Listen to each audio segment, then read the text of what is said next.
पत्रकार बांधव आपण सगळेच खर तर बऱ्यापैकी सगळे विषय माझ्या आधीच्या वक्त्यांनी व्यवस्थित मांडणी केलेली आहे, पण आज विलक्षण योगायोग आहे. म्हणजे आज मान खटावमध्ये येत असताना आणि आदरणीय पवार साहेबांच्या एका शब्दावर मी माझ्यासाठी महत्वाचं नाही तर महाराष्ट्राचं हित महत्वाचं आहे, व्यापक हित महत्वाचं आहे. म्हणून प्रभाकरजी देशमुख असतील, अनिलजी देसाई असतील, अभयसिंगजी जगताप असतील, या सगळ्यांनी आपल्या गुदगे साहेब असतील, या सगळ्यांनी आपल्या वैयक्तिक महत्वाकांक्षांना खर तर लगाम घातला. आज विलक्षण योगायोग बघा. सकाळी सुरुवात झाली ती सरसेनापती प्रतापराव गोजरांनी जिथं बलिदान दिलं त्या गडहिंग्लज मधून सकाळची सुरुवात झाली आणि आता सिद्धेश्वर कुरोलीत आलोय, भोसऱ्याच्या जवळ आलोय. म्हणजे जिथं स्वाभिमान काय असतो, निष्ठा काय असते, हे ज्या सरसेनापती प्रतापराव गोजरांनी दाखवून दिलं. आणि त्याच पद्धतीने पवार साहेबांच्या शब्दावरची निष्ठा काय असते आणि महाराष्ट्राच्या स्वाभिमानासाठी स्वतःच्या वैयक्तिक महत्वाकांक्षेला लगाम घालता येतो हे दाखवून देणारी ही सगळी मंडळी स्टेजवर आहेत. यांना माझा मानाचा मुजरा आहे हे प्रामाणिकपणे सांगतो. खरं तर मान खटाव मध्ये आल्यानंतर बरं वाटतं एका गोष्टीसाठी. कसे लहानपणी जरी शाळेत जरा हुशार पोरगा होतो तरी सुद्धा शाळेत एका वाक्प्रचाराचा अर्थच कळायचा नाही. मैताच्या टाळूवरचं लोणी खाणं म्हणजे लई वेळा कळतच नव्हतं. मैताच्या टाळूवरचं लोणी खाणं म्हणजे काय असतं हे अनेक दिवस कळलं नव्हतं. ते मगाशी प्रभाकर देशमुख साहेब बोलत होते तेव्हा कळलं की मैताच्या टाळूवरचं लोणी खाणं काय असतं. ते दुर्दैवानं या मान खटावमध्ये कोविडच्या काळात इथं बघायला मिळालं. हे महाराष्ट्राच्या विधानसभेत कळलं.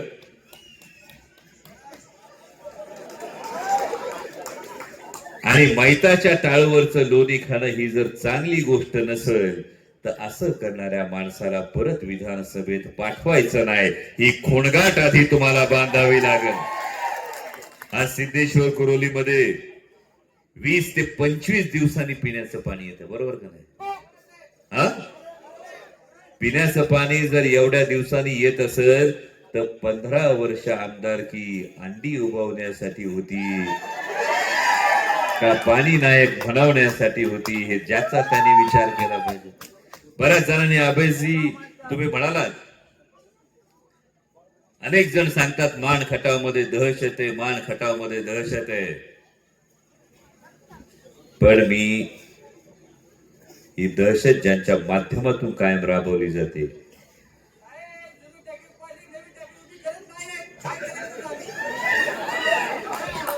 त्या अधिकाऱ्यांना मी प्रामाणिकपणे एवढंच सांगू इच्छितो, घोडा मैदान जवळ आहे, सरकार महाविकास आघाडीचं येणार आहे, उग कार्यकर्त्यांना त्रास देऊ नका ही विनंती आहे.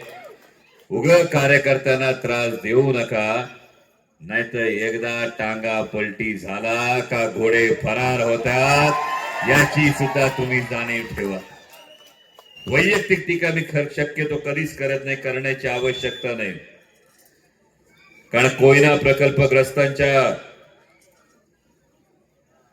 प्लॉटच्या अलॉटमेंटची काय लोकांना लॉटरी लागते आणि त्यामुळे मान खटावमध्ये अशी चर्चा आहे म्हणे, अशी चर्चा आहे की लक्ष्मीपूजन आपण दिवाळीला झालं पण लक्ष्मी दर्शन लय जोरात होणार आहे.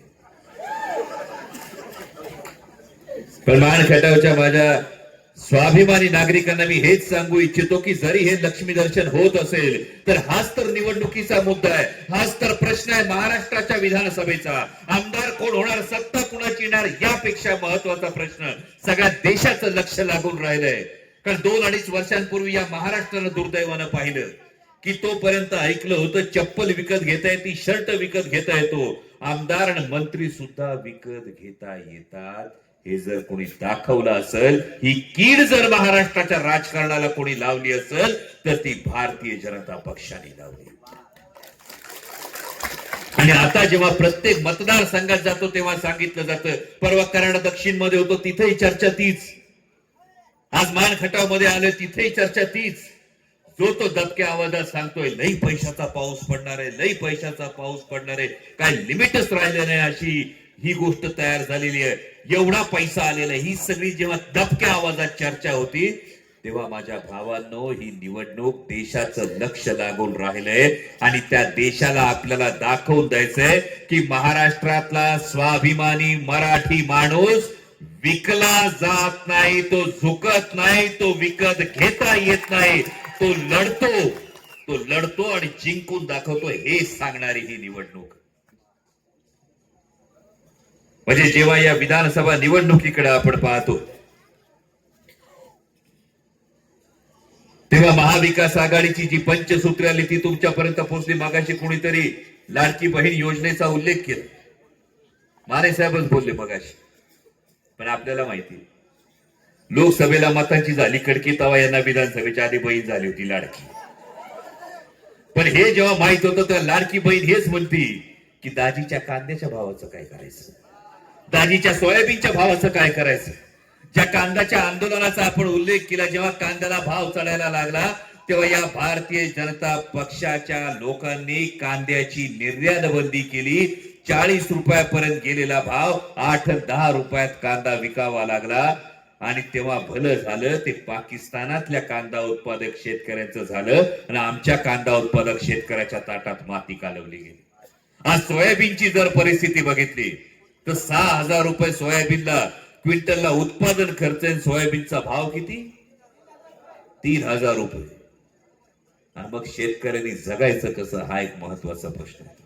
6,000 जात आहेत आणि 3,800 येतात, काही ठिकाणी 3,800 मिळतोय, काही ठिकाणी 3,600 मिळतोय. म्हणजे विचार करा ना, 2014ला हेच भाजपावाले ओरडत होते सोयाबीनला 7,000 रुपये भाव मिळाला पाहिजे. आठवतं का, गळ्यात टाळ घालून भाजपावाले ओरडत होते. 14 साली 7,000 भाव पाहिजे होता. 14 सालचा पेट्रोलचा भाव दुप्पट झाला, डिझेलचा भाव दुप्पट झाला. 450 ची डीएपीची बॅग आता 1650-1700 ला गेली. आणि सोयाबीन तेव्हा 5,800 होतं, आता 3,800. आणि आता 4,000 सोयाबीन आणि बाकी सगळ्याचा खर्च शेतकऱ्यांनी कसा भागवायचा हा महत्वाचा प्रश्न निर्माण होतो. आणि म्हणून इथंच जवळच महात्मा ज्योतिराव फुलेंचं जन्मगाव आहे तुमच्याकडे कटगुल. ही सगळी परिस्थिती सांगण्याचं कारण आहे महात्मा ज्योतिराव फुल्यांनी जो शेतकऱ्याचा आसूड सांगितला होता, हा शेतकऱ्याचा आसूड आता या महायुतीच्या आणि भाजपच्या पाठीवर वढायची वेळ झालीये, एवढी गोष्ट लक्षात ठेवा.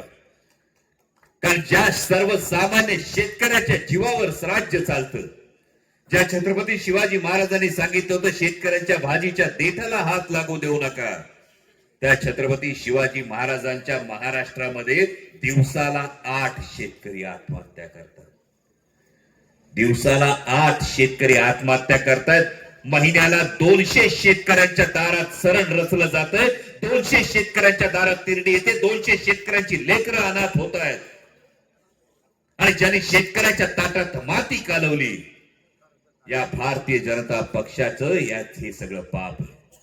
कापसाला भाव मिळाला, यांनी ऑस्ट्रेलियातून कापूस आयात केला. कांद्याला भाव मिळायला लागला, यांनी निर्यात बंदी केली. टमाट्याला भाव मिळायला लागला, यांनी नेपाळमधून टोमॅटो आयात केला. सोयाबीनला भाव मिळायला लागला, यांनी सोयाबीन आयात केली. हीच जर परिस्थिती होणार असेल तर मग शेतकऱ्याला ठरवावं लागेल, ज्यांनी आमच्या ताटात माती कालवली त्या भारतीय जनता पक्षाच्या राजकीय महत्वाकांक्षांना आता मातीत गाडण्याची वेळ आली. एवढी गोष्ट आपण लक्षात ठेवा. समोरचे उमेदवार येतील, वेगवेगळ्या गोष्टी सांगतील आणि मग खरंच प्रश्न पडतो कधी, ज्या महात्मा ज्योतिराव फुल्यांनी निर्मिकाची गोष्ट सांगितली, महात्मा ज्योतिराव फुलेंनी सत्यशोधक समाजाची स्थापना केली, त्यांनी निर्मिक सांगितला की परमेश्वरापर्यंत जायला कुणा मध्यस्थाची कधीच गरज लागत नाही. हे महात्मा ज्योतिराव फुलेंनी सांगितलं. कर्मकांडांना ज्यांनी फाटा दिला आणि तोच भारतीय जनता पक्ष तीच कर्मकांड जेव्हा आमच्या माथी मारायचा प्रयत्न करतो तेव्हा मान खटावच्या स्वाभिमानी नागरिकांनो, मतदारांनो, याचा जाणीवपूर्वक विचार करा. एवढंच तुम्हाला कळकळीचं सांगणं. या परिसरात आपला धनगर समाज फार मोठ्या प्रमाणावर भारतीय जनता पक्षाचे अर्धे उपमुख्यमंत्री देवेंद्रजी फडणवीस यांनी काय शब्द दिला होता तुम्हाला आठवतोय? तो शब्द पूर्ण झाला का हे माझ्या धनगर बांधवांनी सांगावं. आणि म्हणून महाविकास आघाडीचा जो महाराष्ट्र नाम आहे त्यातली एक गोष्ट फार महत्वाची आहे. आज महाराष्ट्रामध्ये भारतीय जनता पक्षाने ही गोष्ट अनेक ठिकाणी केली आहे. या समाजाचं त्या समाजाची भांडण लाव, त्या समाजाचं या समाजाची भांडण लाव आणि स्वतःची फक्त राजकीय पोळी भाजून घेण्याचं काम भारतीय जनता पक्ष करत असताना महाविकास आघाडीनं महाराष्ट्र नाम्यामध्ये वचन दिलंय की महाविकास आघाडीचं सरकार आल्यानंतर जात निहाय जनगणना होणार. जात निहाय जनगणना होऊन जी आरक्षणाची 50% मर्यादा आहे, ही आरक्षणाची 50% मर्यादा वाढवण्यासाठी महाविकास आघाडीचं सरकार प्रयत्न करणार. आणि मान्यवर कांशीरामजींचं जे म्हणणं होतं, जिसकी जितनी संख्या भारी उसकी उतनी हिस्सेदारी, या माध्यमातून महाविकास आघाडीला काम करायचं. आणि सातारा जिल्ह्यात बोलत असताना फार जबाबदारीने सांगतो, ही सगळी जी मातब्बर मंडळी बसलेली आहे, या साताऱ्यात एक फार मोठा पराक्रम घडला होता. बलाढ्य वाटणाऱ्या अफजल खानाला छत्रपती शिवाजी महाराजांनी या सातारा जिल्ह्याच्या मातीत गर्दीस मिळवला होता. पण अफजल खानाला जसा गर्दीस मिळवला होता, या जेव्हा पराक्रमाची आपण आठवण करतो तेव्हा त्या मोहिमेची सुद्धा बारकाईनं विचार करणं गरजेचं असतं. कारण कान्होजी राजे जेधेंना सांगितलं पंकज जेऊ घाला, मोरूपंत पिंगळ्यांना सांगितलं पायदळाचं नेतृत्व तुम्ही करा, नेतोजी पालकरांना सांगितलं घोडदळाचं नेतृत्व तुम्ही करा, संभाजी कावजीला सांगितलं अंगरक्षण तुम्ही करा, जीवा महाराजांना सांगितलं अंगरक्षण तुम्ही करा, गोपीनाथ पंत बोकीलांना सांगितलं वकिलीचं काम तुम्ही करा. कळलं? जर यातल्या प्रत्येकाने सांगितलं असतं का मीच अफजल खानाचा फडशा पाडणार तर जमलं असतं का? पवार साहेबांनी त्याच पद्धतीने प्रत्येकाला वेगवेगळं सांगितलंय आणि मुख्य फडशा पाडण्याची जबाबदारी प्रभाकरजी घारगे साहेबांवर दिली. तेवढी जबाबदारी पूर्ण करत असताना त्यांना तुम्हाला प्रत्येकाला बळ द्यावं लागेल एवढीच कळकळीची विनंती करतो. समोर आता उमेदवारांना आधीच पराभव दिसायला लागलाय. असं म्हणतात पराभव आधी रणात नाही आधी मनात होतो. जेव्हा ही सगळ्यांची एकजूट व्हायला लागली तेव्हा समोरच्यांना पराभव दिसायला लागला. आणि म्हणूनच आज मान खटाव मतदारसंघामध्ये एक गाडी स्वाभिमानी शेतकरी संघटनेच्या कार्यकर्त्यांनी पकडली. ती गाडी सांगत होती ट्रम्पेट म्हणजे तुतारी, ट्रम्पेट म्हणजे तुतारी, ट्रम्पेट म्हणजे तुतारी. म्हणजे एवढी जर भीती वाटली असेल तर आता होऊन जाऊ द्या. तुतारी वाजवणारा माणूस हेच आपलं चिन्ह आहे. तुमच्या माध्यमातून घरोघरी पोहोचलं पाहिजे. जाता जाता एवढं सांगतो, शेवटचे 6-7 दिवस राहिलेत. मुंबई पुण्यात पोस्टर लागलीत मोठमोठी, बटेंगे तो कटेंगे अशी पोस्टर लागलीत मोठमोठी. सांगतोय कोण? उत्तर प्रदेशचे माननीय मुख्यमंत्री. अहो तुमचा निम्मा उत्तर प्रदेश पोट भरायला महाराष्ट्रात येतोय आणि तुमचा मुख्यमंत्री आम्हाला येऊन सांगतोय बटेंगे तो कटेंगे. हे येऊन मग आम्हाला सांगणार हिंदू खतरे में है. आणि मग त्यावेळी हाच प्रश्न विचारावा लागतो की होय हिंदू खतरे में, पण मग रोज 8 आत्महत्या करतात तो शेतकरी हिंदू नसतो? जर महिन्याला 1000 माता भगिनी बेपत्ता होत असतील तर त्या माता भगिनी हिंदू नसतात? जर 5.5 लाख कोटी रुपयांचा रोजगारांच्या हातून हिरावून गेलेला जातो, लाखो तरुणांच्या हाताला काम नाही आणि कामाला दाम नाही अशी परिस्थिती निर्माण होते, तो युवक हिंदू नसतो? हिंदू खतरे में है तर हा सुद्धा हिंदू खतरे में है. जो हिंदू माझा शेतकरी आहे, जो हिंदू माझी माता भगिनी आहे, जो हिंदू माझा बेरोजगार युवक आहे, हा खरा खतरे में आहे. आणि जर खरा धोका कोणाकडून असेल तर या महायुतीच्या सरकारकडून आहे. आणि म्हणूनच या भारतीय जनता पक्षाच्या उत्तर प्रदेशच्या मुख्यमंत्र्यांना एवढंच सांगू इच्छितो की हे बटेंगे तो कटेंगे सारखं विषारी बीज उगवायला ही गंगा यमुनेकाळची भुसभुशीत माती नाही, हा सह्याद्रीचा काळा पाषाण आहे. हा सह्याद्रीचा काळा पाषाण आहे, ज्या पाषाणात 18 पगड जातीच्या लोकांना, 16 अलुतेदारांना, 12 बलुतेदारांना सोबत घेऊन छत्रपती शिवाजी महाराजांनी स्वराज्याचं स्वप्न कोरलं होतं. आणि म्हणूनच ही निवडणूक महाराष्ट्र धर्म जागवण्याची. 20 तारखेला जेव्हा मतदानाच्या साठी बाहेर पडाल तेव्हा एकच गोष्ट लक्षात ठेवा, आपल्या बापाला आठवा. आपल्या बापाला आठवा, ज्या बापाने डोक्यावर छप्पर केलं असतं, ते छप्पर करत असताना काबाड कष्ट केलेले असतात, हाडाची काढ केलेली असतात, ज्या बापानं आधारासाठी भिंती उभ्या केलेल्या असतात, ज्या बापानं शर्टाच्या खाली भोकं पडलेलं बनियान घातलेलं असतं पण तुम्हाला सुख दिलेलं असतं. आणि विचार करा, तो बाप जर घराच्या अंगणात बसलेला असताना, आयुष्याच्या संध्याकाळी बाप घराच्या अंगणात बसलाय आणि मागून अख्खच्या अख्खं घर कुणीतरी घेऊन गेले, काय वाटेल त्या बापाला? सर्वसाधारण बाप असेल तर हातबल होईल, डोळ्यात पाणी येईल. पण अशीच परिस्थिती जेव्हा ओढवली होती, 55-60 वर्षाची सामाजिक कारकीर्द, राजकीय कारकीर्द, पक्ष काढून घेतला, चिन्ह काढून घेतलं, मागचं घर अख्खं नाहीसं झालं. आणि दिल्लीतले नेते गिधाडासारखे नजरा लावून बसले होते, आता महाराष्ट्र वाकणार, आता महाराष्ट्र झुकणार. पण तो 84 वर्षाचा योद्धा उभा राहिला, तो म्हटला मी झुकणार नाही, मी वाकणार नाही, मी लढणार आणि जिंकून दाखवणार. त्या योद्ध्यासाठी, त्या पवार साहेबांसाठी ही निवडणूक करायची. आणि पवार साहेबांसाठी निवडणूक करताना कायम लक्षात ठेवा, आयुष्याच्या संध्याकाळी बापाला कधी हरू द्यायचं नसतं. आपल्याला बापाला जिंकतानाच बघायचंय. आणि बाप जिंकत असताना तुतारी वाजवणाऱ्या माणसासमोरचं बटन दाबा आणि तुतारी अशी वाजवा, फक्त एका ठिकाणी नाही, फक्त मान खटाव मध्ये नाही. मान खटाव मध्ये वरून कितवा नंबर आहे? करेक्ट आहे. वरून 3ऱ्या नंबरचं प्रभाकरजी घारगेंच्या समोरचं तुतारी वाजवणारा माणूस, या चिन्हा समोरचं बटन दाबायचंय.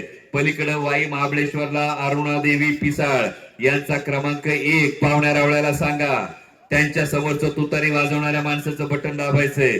पलीकडे कोरेगावला शशिकांत शिंदेचा